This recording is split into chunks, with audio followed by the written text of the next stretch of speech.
The man shot the girl's home bottle of wine, but she was not angry at all, but took out another bottle of wine to the top of the head to let the man try his shooting skills again. But just as the two of them were having a good time, strange noises suddenly came from the bottom of the canyon. And with the binoculars, there were unidentified creatures climbing up the canyon. The man immediately realized that something bad was happening and shot directly at them. But the number of monsters was much higher than expected. And the woman on the other side of the canyon also picked up a machine gun to assist the man in a frenzy of shooting. Seeing that the situation is critical, the man also took up his machine gun and fired frantically. But the monsters hit the infrared traps when they climbed up the canyon on both sides of the full automatic machine guns were activated to help the two men finally succeeded in clearing out these horrible creatures. Both of them are obviously top agents, but they are locked up in this canyon and not allowed to communicate with the outside world because their mission is to make sure that the monsters at the bottom of the canyon can't come up and hide the secret of the canyon until they die. Every time they run out of traps, they have to lower themselves down by sling to reposition the bombs to prevent another attack, although there is no signal around the canyon. The two of them use writing pads and binoculars to communicate with each other across 2 kilometers. The two of them had been talking for a long time, but the fact that they couldn't see each other made Matt itchy.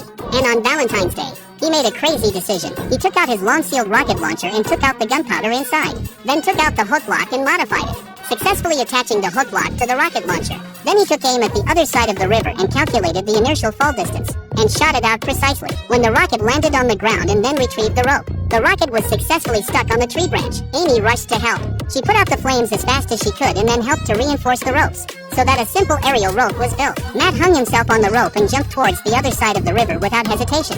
But what he didn't expect was that the distance he slid was not enough for him to reach the other side of the river.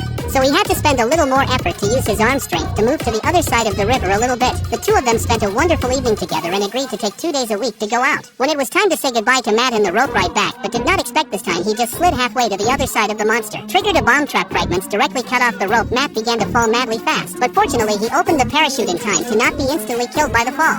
Amy did not hesitate to grab her weapons and equipment and jump straight towards the terrible fog, although she managed to open the parachute. But when she landed on the ground, she was hooked by the trees and almost drowned in the river.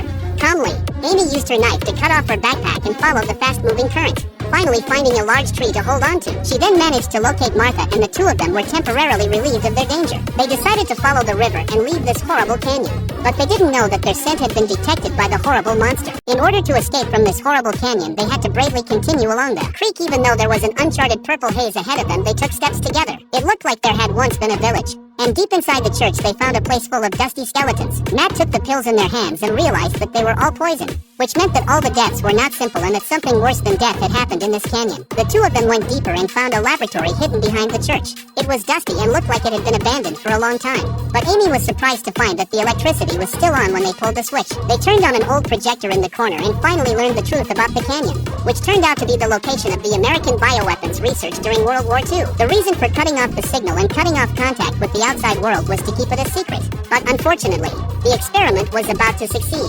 Unfortunately, when the experiment was about to succeed, the canyon was hit by a massive earthquake. Most of the poisonous drugs leaked out, causing toxins to fill the air, and the creatures exposed to the pollutants for a long time were mutated to varying degrees. The fusion of plant and human genes gave rise to the extremely aggressive tree people. Despite knowing the history of the canyon, the two men couldn't figure out why they hadn't just destroyed the place with a bomb instead of keeping it. Soon Matt found a 20th century LCD computer here, obviously put in by a later party. After opening it, they realized that the canyon had long been bought by the plutocrats, who sent drones here every month to collect samples for the purpose of researching super serums to create more powerful soldiers, which was why such a dangerous canyon was guarded by only 2 people. Just as they were getting desperate, they made an unexpected discovery on the top floor of the lab, where several jeeps were parked. Matt was thrilled because the winches on the underside of these vehicles could help them attach ropes to get back to the ground. Without further ado, the two men set off immediately, and they made their way through the purple mist back to the canyon wall, where ropes had been prepared in advance by the organization to allow those who had fallen to make a quick exit. With the rope activated, the car was successfully pulled up a little bit, and soon they left the misty area.